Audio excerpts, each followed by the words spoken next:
Welcome, friends, to this special edition of Redtalk, because we are very glad to have here the global conference of our IDRL advisors, and you can see them all here, and let me introduce them.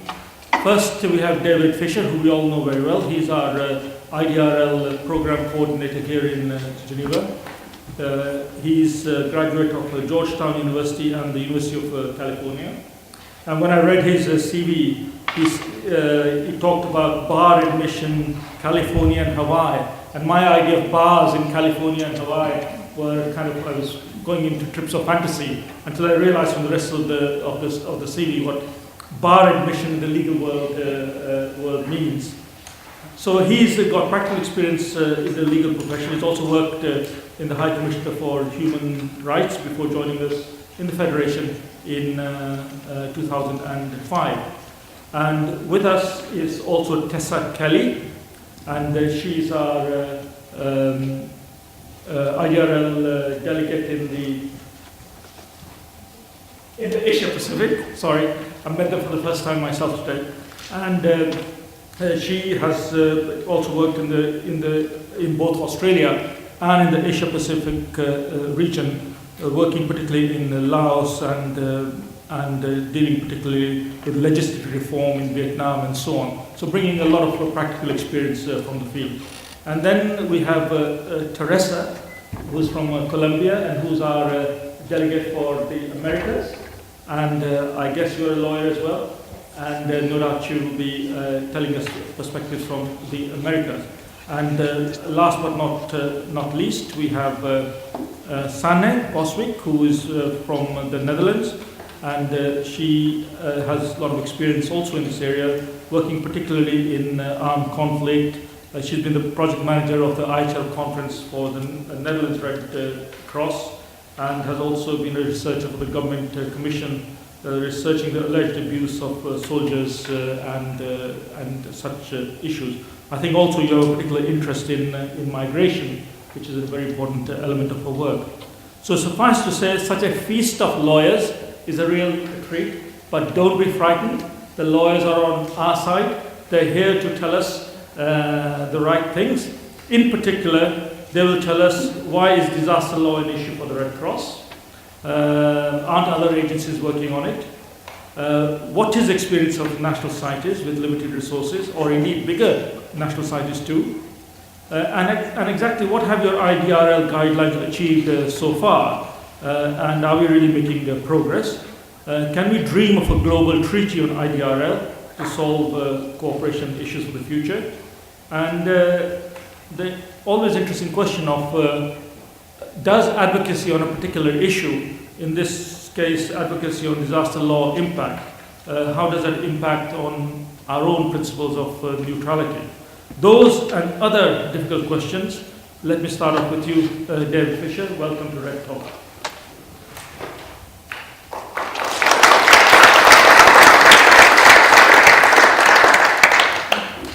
Thanks very much, Mukesh, and thank you all for applauding in advance. So I'm going to just continue to savor that now for the first next 9 minutes. It's good to store those things up before you even start. I wanted to acknowledge this is indeed a very important occasion because it is the global meeting of IDRL delegates from the Federation from all across the world, and we have several of us here on the table. I also wanted to acknowledge Bragadatir and Aisha Aymin from our Pacific office and from our Kuala Lumpur office. So as you can see, we are an enormous force for disaster law in the Federation, and so it's on this basis that we thought it would be a good idea to share some of what we're thinking and what we're talking about as we, particularly as we look ahead on where this whole issue is taking us, both as just the international community in general and as the Federation of Red Cross societies in particular. So I thought I would start with just the primary question of why should we be worrying so much about disasters in the first place? I think many of us here already have some professional connection to it. But most policymakers, most people in their day-to-day lives may not be thinking about disasters unless one has just hit in their country. So one of the issues that inevitably comes up when you talk about law and disasters is, why should we bother with this? We have so many other things to make laws about. Well, if you compare it to some of the other things that we're very worried about, particularly in the West, I think it's very clear that disasters need to be very high on the political agenda. So I mean, just comparing it to the amount of energy, work, lawmaking, lawyers' time that's spent on the issue of global terrorism and on the issue of natural disasters.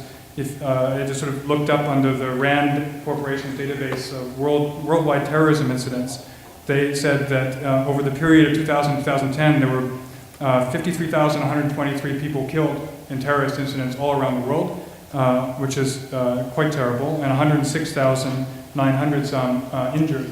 At the same time, though, according to the University of Louvain, there were 1.5 million people killed in natural disasters, 3.3 million injured, and over 2.3 billion people affected, and that's about a third of the Earth's population. So obviously a big issue in terms of human impact, also a huge issue in terms of economic impact. Most of our news now is filled with questions about the global recession, but according to the University of Louvain, natural disasters have created 910 billion US dollars worth of damages in the last 10 years, which is 16% of the global GDP. And we know here very well in the movement that the impact of this is felt disproportionately on the poorest in society, both in rich countries and in poor countries around the world. So disasters are a big issue that needs to be on our agenda. So are we the first ones that have noticed this? No. The question is no. This is having an important impact on lawmaking.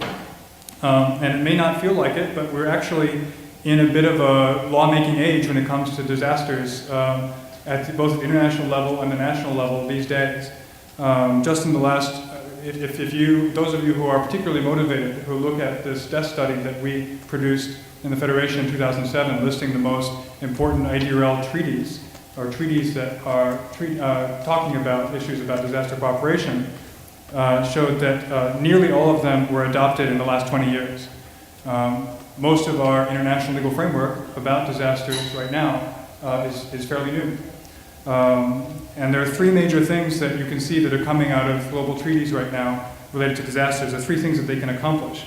One is improving cooperation on transborder impacts of disasters. Another one is improving cooperation in addressing disasters. And the third has to do with sort of peer support between states, peer pressure in a way, to take certain acts with regard to how disasters affect people domestically. International law, this is sort of on the human rights model because it's not necessarily about trade, it's not about how a disaster is spilling over borders, it's really about what's happening within the country, and yet states have, at the international level, been talking to some extent about how international norms will affect them just domestically. And we've seen in recent years a number of obviously sort of environmental treaties that are relevant to the transborder impacts of disasters, the Kyoto Protocol, the UN Convention to Combat Desertification. But there's also been a recent sort of revolution when it comes to international health law that those outside the lawyers and the health specialists may not know about, the international health regulations that were amended in 2005 to create a completely new international regime for sharing information about epidemics and also pushing states to improve their own domestic systems for health. Within the Federation, most of our work to date has been on improving cooperation. And why is this important? One, because there are more disasters. They're hitting in more places. They're hitting in a different way. Two, because the international community that is available to respond when there are disasters is becoming more complicated. When the Red Cross and Red Crescent movement was founded in the 19th century, we were essentially alone with states in providing international disaster assistance. Nowadays, that's not the case. There are many, many actors, including in some cases dozens of militaries from other countries, dozens of civil protection officers from various countries, UN agencies, hundreds of NGOs that have shown up in some major disasters, and it had become very complicated for local authorities to manage all of this incoming goodwill. And so as a result of this, we see quite a lot of initiatives at the international and regional level to try to regulate and facilitate this assistance.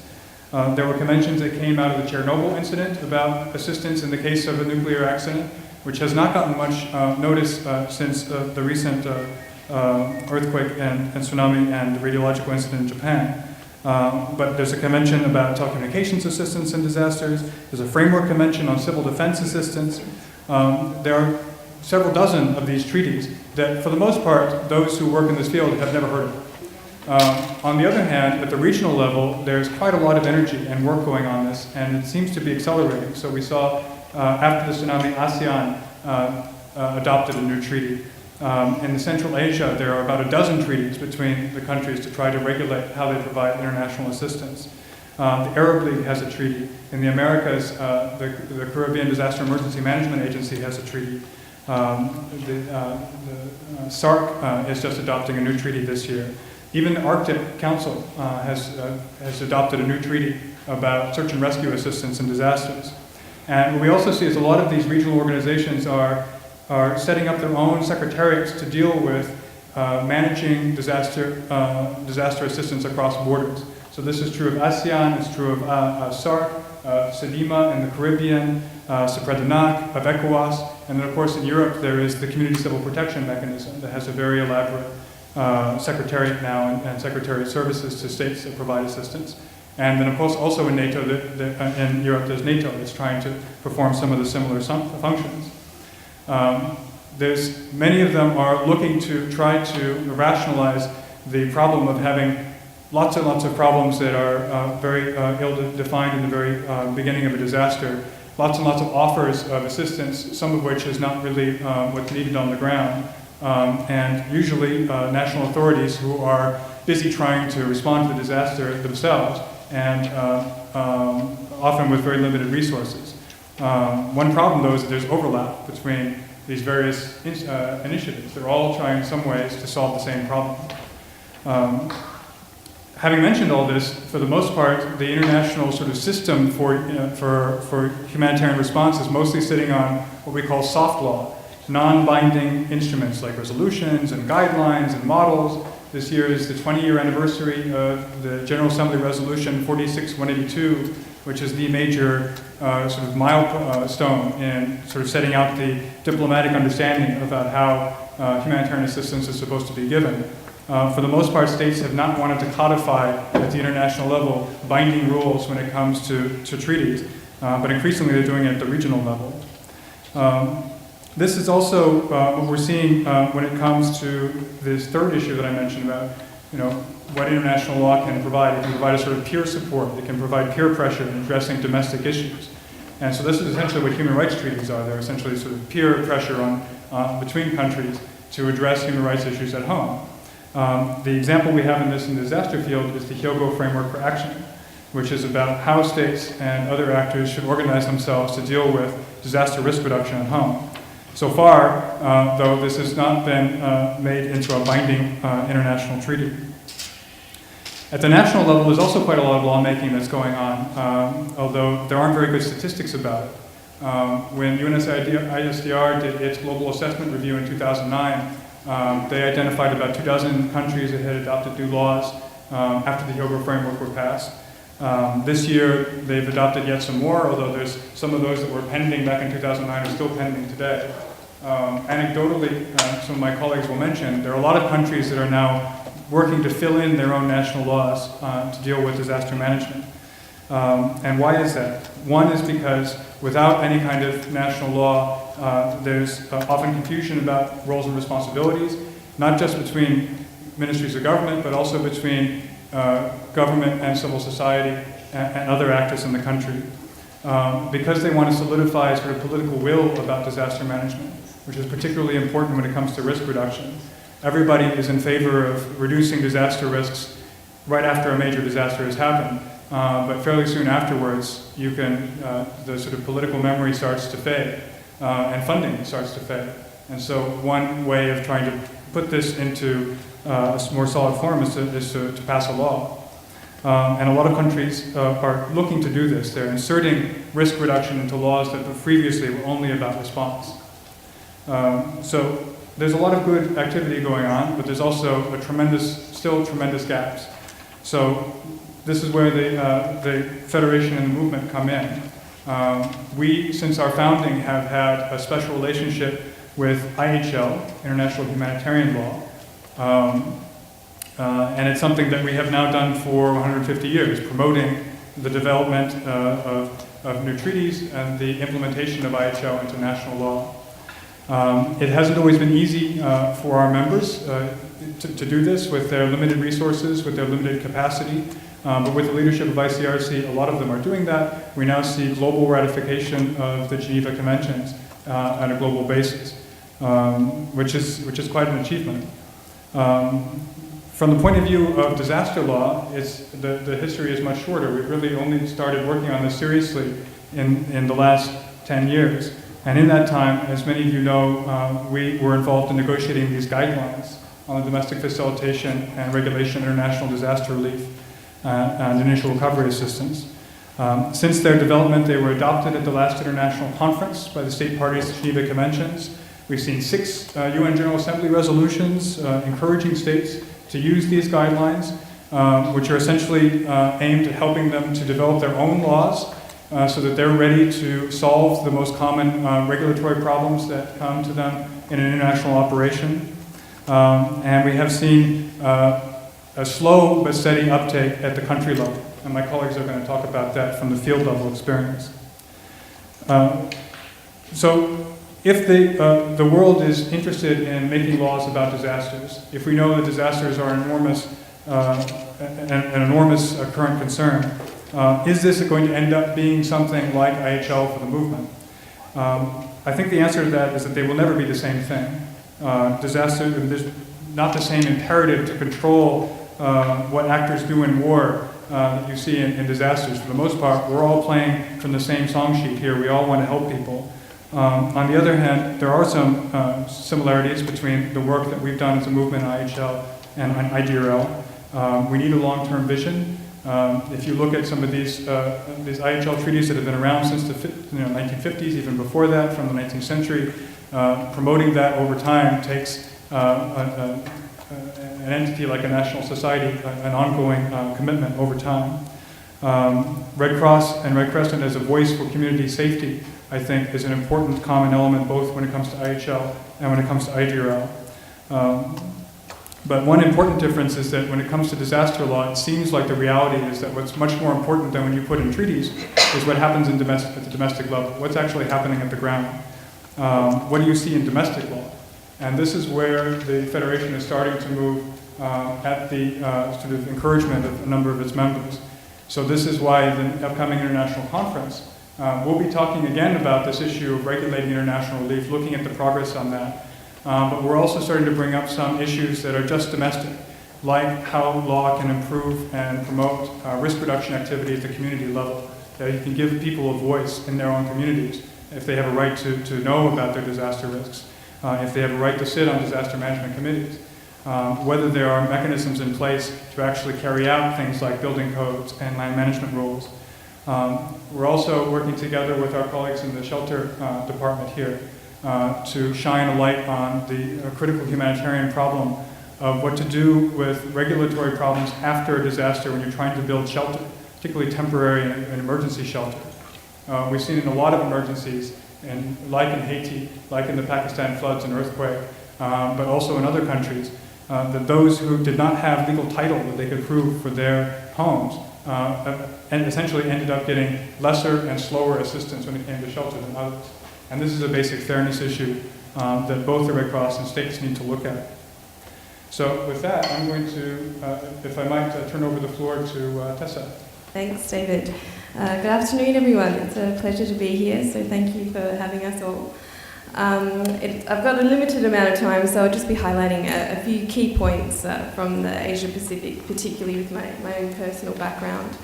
By way of introduction, the Asia Pacific is the most disaster-prone region in the world. As such, disasters are a very real concern for states in the Asia Pacific. In 2009, for example, Indonesia alone experienced close to 300 natural disasters. Given this, the IDRL program has received a lot of interest in the area and has made some significant progress. I was fortunate enough to be involved in an IDRL study in Laos, where I was a legal researcher, and there we worked closely with the National Society and the government and consulted with stakeholders from the the national and the provincial level to produce a 200-page report on the operation of Laos legal framework. If you're interested in reading it, you can let us know. This process then culminated in a high-level workshop with the government recognising the need for a new disaster management law. In Vietnam, I was also able to see the influence that an IDRL study can have. There, the government, in cooperation with UNDP, initiated the process of developing a new disaster risk management law immediately following an IDRL study. It has now completed a first draft of the law and is in the process of engaging in public consultation. Apart from my own field experience, the Asia-Pacific region has seen the IDRL guidelines utilised at both the country and regional level over the last few years. Following the 2004 tsunami, Indonesia recognised the need and importance of DRM laws and regulations and developed a regulation specifically on international assistance, which made clear use of the IDRL guidelines. As David mentioned, the ASEAN also used the guidelines in developing their agreement on disaster management and emergency response, which entered into force in late 2009. Despite these many achievements, the IDRL program still faces significant challenges in a region where states are highly protective of their sovereignty and where many national societies are struggling to meet the most basic humanitarian needs of their communities. In that sense, we will need to focus now on empowering national societies to provide their own advice to governments on strengthening disaster laws. Engaging with the Federation's humanitarian diplomacy policy will also be imperative for our future work. And so we are hopeful that with both patience and perseverance, we will see more and more states in the regions take initiatives to improve their disaster laws. Thank you. I'll pass on to Teresa. Thank you, Tessa and David and Sani. Thank you to all for having us this afternoon here. Well, I would like to talk a little bit about what is going on in the Americas zone.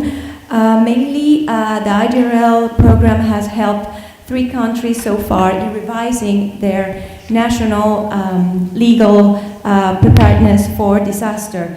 These countries are Colombia, Haiti, and Peru. So there's 3 reports about that in draft so far.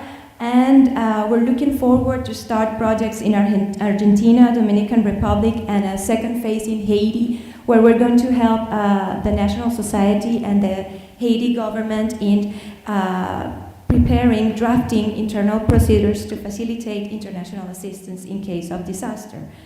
Furthermore, at a regional level, the 4th regional meeting for enhancing international humanitarian partnerships in Latin America and the Caribbean has asked the International Federation to continue its technical assistance to supporting governments in training governmental focal points for a regional disaster compendium, a legal compendium, and also in revising mutual assistance manuals from Caprade and Sepredenac. In this context, we will organize a workshop for training the focal points in the completion of the legal compendium that was also approved in this past MIA meeting. Also, in collaboration with a local law firm, we are looking forward to start an IDRL project in Argentina, as I mentioned. Also, where it is important that the Dominican Republic government has manifested its interest in doing an IDRL project there. So, also, for the last OAS General Assembly meeting that took place in El Salvador, we met with the Ministry of Foreign Affairs of El Salvador, and it's very important because they are going to be the president pro tempore of the SICA, the System of Integration of Central America, and they want to talk about legal preparedness for disaster. So they ask for our support in that issue. And also, we're going to develop a regional workshop for the Caribbean. So we will train Caribbean focal points for national societies and the government in IDRL matters. And the main challenges that the program faces in the region is mainly to spread knowledge, to make people understand and know what IDRL is all about and the importance of being legally prepared for disasters. And it's also worth notice that in the past OAS General Assembly, a resolution 2647 introduced IDRL language and encouraged government to use the guidelines and to support the IDRL program. That's mainly for the Americas zone. Thank you. Good afternoon, everybody. I'm also very happy to have the opportunity here today to tell you something about IDRL in the Africa zone. When it comes to disasters in Africa, basically we're looking, I think most of us in the room here are familiar with it, at epidemics and climatic disasters like floods and droughts, and you can think about population movement, for instance. With this as backdrop, you understand that there is quite a bit of regional activity and sub-regional activity to cooperate, both when it comes to disaster management, but also in particular when it comes to disaster risk reduction, or DRR. On the regional level, the African Union is certainly thinking about African cooperation when it comes to disaster management and DRR. They're currently in the process of finalizing a humanitarian policy framework, and I'm happy to announce that we had the opportunity, as the IFRC and the Africa Zone Office, to provide some feedback on this humanitarian policy framework. Another example, and the Federation is also involved in that, are regional, sub-regional cooperation mechanisms, like the one, the Zambezi River Basin Initiative, and there's one, for instance, around the countries surrounding Lake Victoria. So that's an example of disaster management. And I think for us in the Africa zone, it's important to start incorporating IDRL in that more than we're doing currently in the future. A third example of regional and sub-regional cooperation are the regional economic communities, such as ECOWAS and SADC. ECOWAS has developed disaster risk reduction guidelines and does look forward to developing disaster risk reduction laws or legal guidelines, and we hope to be involved in that. And the same goes for SADC. They are currently developing a disaster risk reduction policy, and again, we've had the opportunity to get involved in that and to incorporate legal preparedness in their disaster risk reduction activities. So, fora like the African Union, of course, and SADC and ECOWAS are important for us, both from an advocacy point of view, because it's a forum for us to talk and raise awareness about legal preparedness and the importance of it. But it's proved for us to be an important forum to actually have influence, to provide technical assistance on the production of documents and policies, to actually create a difference in practice, which I think is very important. Of course, there's also the national level, not unimportant, the countries. We've also, in Africa, there have been two IDRL pilot projects performed, one in Sierra Leone and one in Uganda. We're currently looking at the follow-up, particularly in Sierra Leone, because the experience is that even if there is a good report and there are recommendations, that the next step to actually change the laws might actually also require our involvement, particularly in Africa. We have two ongoing projects, I'm proud to say, one in Mozambique, one in Namibia. It's a bit too early, I think, to draw conclusions there. But I think it might be interesting to note that in both these countries, we realized that once we started the project, the government actually already is in the process of developing disaster management law, which again provides us with the practical opportunity to provide technical assistance during the development of the draft bill, which to a certain extent is an ideal situation. Another point of view could be that we hope that we're not too late in that sense. Fortunately, or unfortunately, again, two sides, lawmaking is a very slow process, also in Africa. So we're taking our time in that sense. So we have quite a bit of interest from national societies currently beside the two finalized projects and the two ongoing projects, both in West Africa and in East Africa, which is important to mention. So the Gambia Red Cross and the Kenya Red Cross both are looking to develop possibly something even to be called an IDRL unit. And finally, there is interest in South Africa, South African Red Cross, to possibly do their own IDRL project with much more independent from us, but just with us as a technical backdrop to that. Now lastly, because I know I'm over time probably already, one of the challenges in Africa, and I assume we're sharing that with the other zones, to be honest, is advocacy is difficult.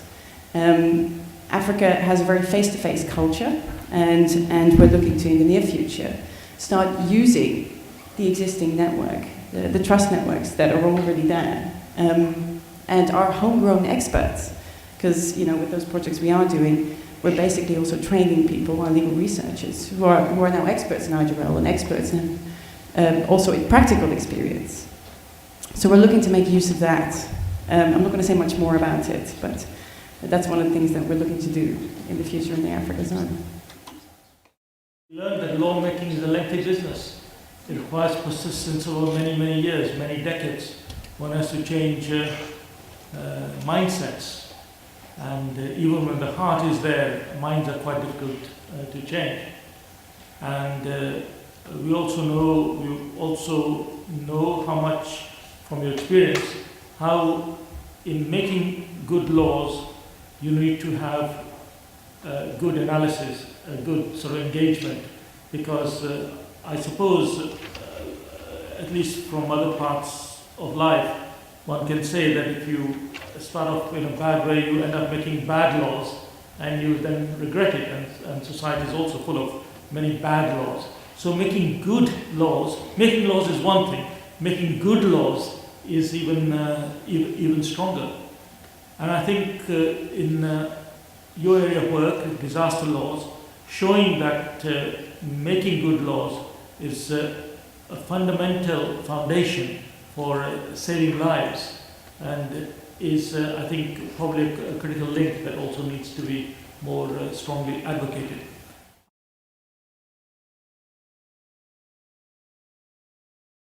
This mail is for mostly Africa. You did talk about advocacy being difficult, but we know for sure that even at the Africa Union level, most of these presidents make declarations. This is what we're going to do at the national level.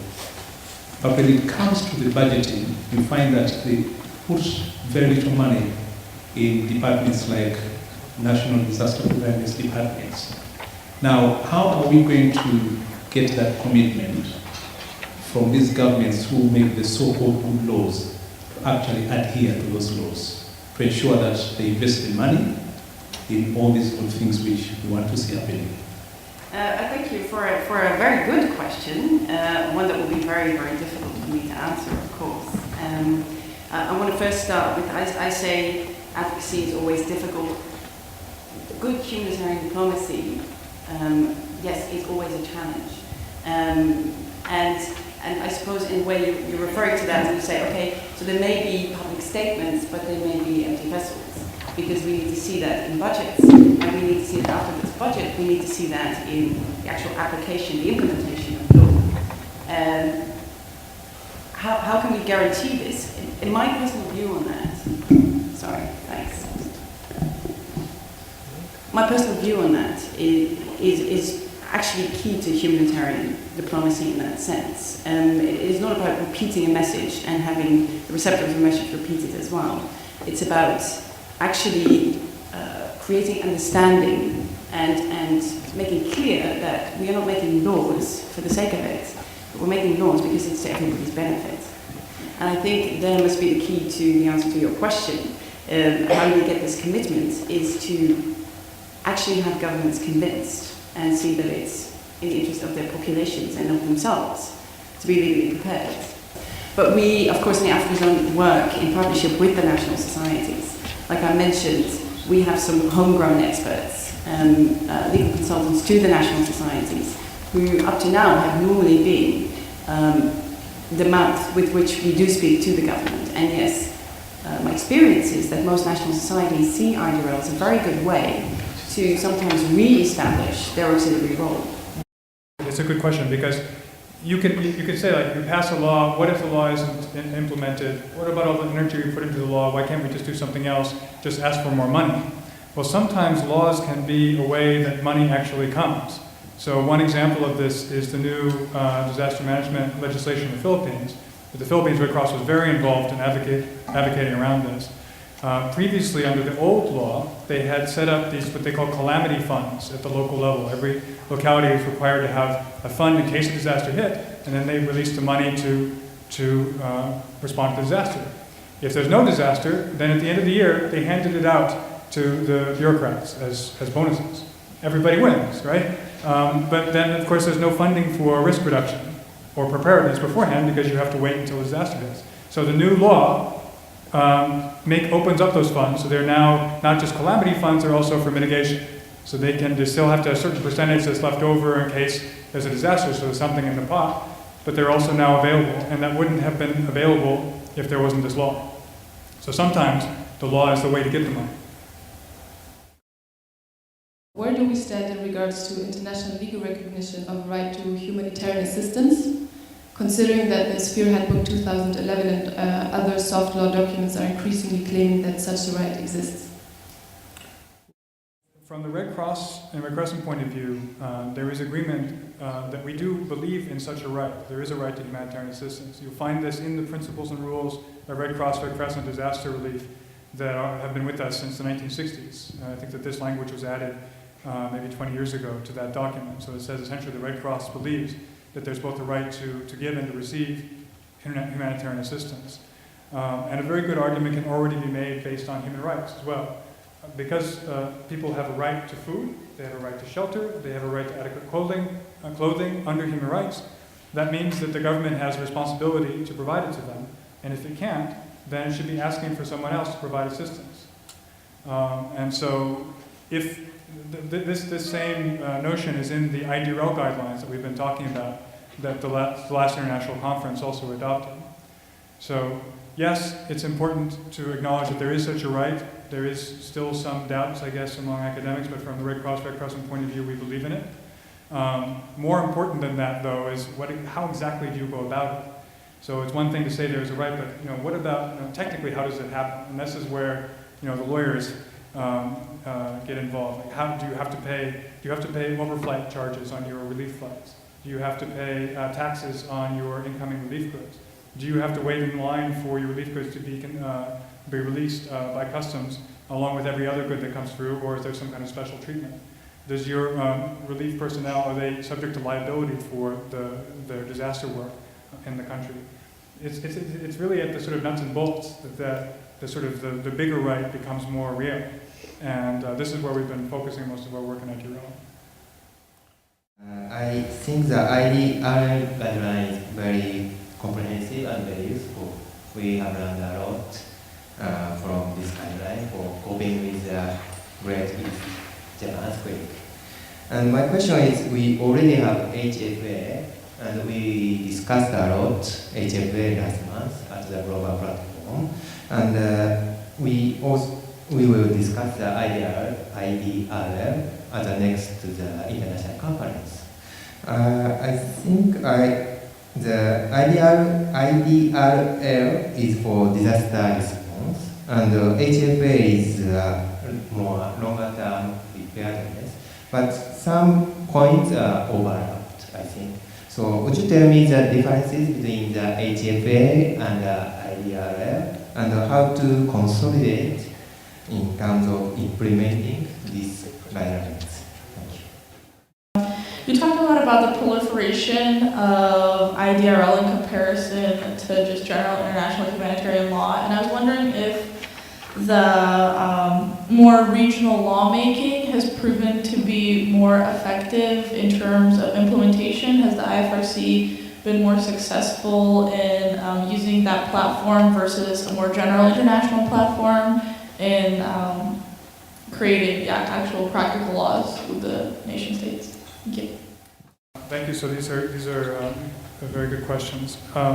So as you point out, the Hyogo framework for action is focused on particularly on risk reduction, on preventing disasters, preparing for them in advance. Like the guidelines, they are also soft law, right? They're not a binding treaty, but they're something that states have adopted in a very formal way at the international level. So where do these two things come together? In one sense, what we've been working on for the last 10 years is this issue of regulating international relief. It's a question of preparedness. It's being prepared in advance for having international relief in your country. And the main message that we have been giving is that states need to do this. They need to be prepared at home. You can put whatever you like in a treaty. In the end, even if you have a treaty, you have to have your own systems at home for facilitating and regulating that outside assistance. And certainly Japan has done a very good job of this with the upcoming, with the most recent earthquake and tsunami. Another area, though, of overlap that we find is when we have worked with national societies who have been assisting their governments on the issue of IDRL, you can't separate really one issue from the other. If you start talking about how you regulate international relief, this very naturally comes into a conversation about how you regulate all of the relief, how the coordination systems work together. So the conversation is already a bit mixed when you get down to the real practical level at the country level. And the other thing we found is in discussing this with our members is that for them, they're very deeply involved in risk reduction activities at home and a domestic level. And while the international level is an important preparedness question for the future, risk reduction is happening every day in countries around the world. And they see already from their community level work some of the gaps. One of the gaps, like what you mentioned, like with funding, there are gaps about the involvement of communities. There's gaps about how civil society is involved. And so they also think that this would be helpful to bring. We have brought this, of course, to the global platform, which is a very important place to discuss it. We think that national societies really have a unique voice on this because they work at the community level through volunteers. To talk about how all these great laws that are passed at the national level really play out when you get lower down on the pecking order. With regard to regional versus global, I think that as I mentioned, there's a lot of interest in treaty making at the regional level these days, and so yes, I think it's very important for the Red Cross and Red Crescent to be engaged there. Traditionally, these mechanisms have been state to state. They've been sort of an extension of how neighboring states may just sort of compare notes and come up with a sort of system for helping each other. And then it's moved out into a regional fold, but they don't necessarily think about the non-state sector. They're just planning amongst themselves, whereas in fact the Red Cross and Red Crescent movement, NGOs, other non-state actors are really a massive part of international disaster relief. So it's helpful for them to think about the whole ensemble of what a relief operation is like when they do their own plans. So we've seen good success on that. ASEAN in particular has really taken a leadership role. The OAS is more interested in this. SEDIMA. It's really there that governments, I think, feel most comfortable saying more binding things to each other. Yes, my question is, you were talking a lot about state actors and non-state actors and the difficulties of coordination. So then, once you get a state to implement law, how do you assist the state then in getting the message out to the non-state actors that might be already involved in their country, or other actors who might not be aware of either the laws or treaties that already exist or the soft law that already exists when it comes to disaster relief? Thank you. I think that it's important to develop instruments, not binding, but at least instruments that help local governments, states, and also civil society and non-state actors to know what legislations are in place in each different countries. I was speaking in my short presentation about a regional legal compendium that is being developed in Latin America and the Caribbean through a regional meeting. In each of these meetings that started in 2008, they've been accepting or doing some sort of declarations where they commit to do certain things, and one of these was a regional legal compendium that aims to publish and to make available all the legal instruments, all the laws that are in place in each of the countries that participate in this region, in these meetings. So by this instrument, anyone can know what is going on, what they need to help a particular country that has been suffering a disaster. So I think it's important to develop this kind of tools to make your legislation, public, and not only inside your country, but to other countries and to other non-state actors that can, in a certain circumstance, help. To get a stronger sense of when you declare victory. Of course, society is constantly evolving, so presumably the laws that govern society are constantly evolving too. Otherwise, lawyers would be out of business, I guess, other than, I suppose, defending and prosecuting lawbreakers. But the lawmakers would be out of business. So, one, I think, sense perhaps doesn't come out so clearly, and I'd like you to address this, is where do you see yourself, or where do we see ourselves in the business of lawmaking in the disaster world?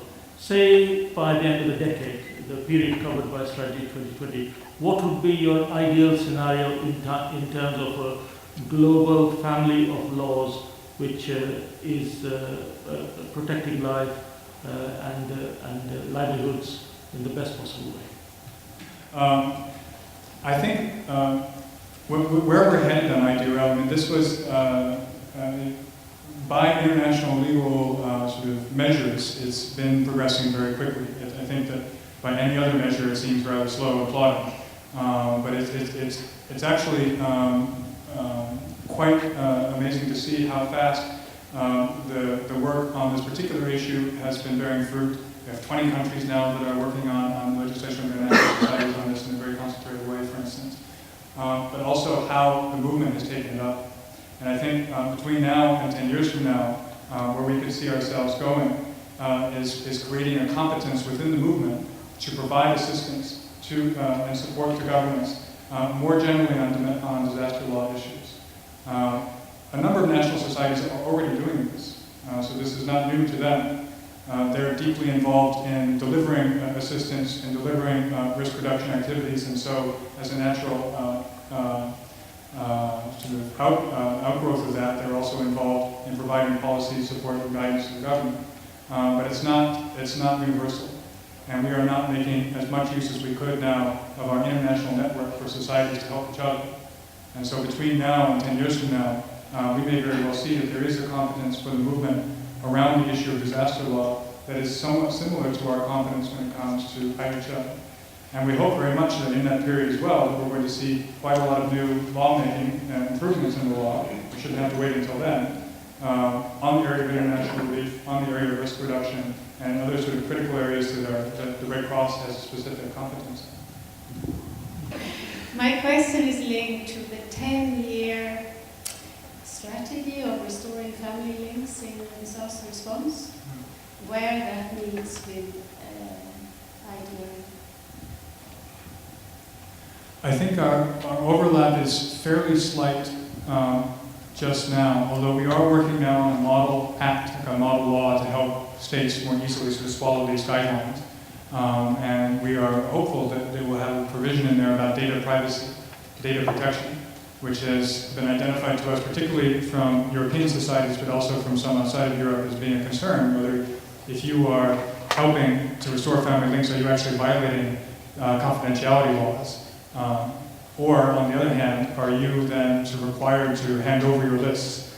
And so if states can find a suitable middle ground for that in their laws to both ensure that there's the possibility to act independently as a humanitarian organization without sort of trampling on people's privacy rights, I think that will be helpful for the RFL agenda. Right, folks, all good things must come to an end. So let's start in reverse order. Give David the last word. Sani, what's your take-home message? Of course, I'm partly addressing African national societies in particular. As a national society, it's almost part of your responsibility as an auxiliary to the government to prepare for disasters, and IDRL is an essential part of that. Legal preparedness is an essential part of disaster risk reduction and disaster preparedness in general. So this is not lawmaking for the sake of it. It really is to your benefit, to the benefit of your government, and to the benefit of the affected population. Crystal clear. Thank you. Teresa, microphone.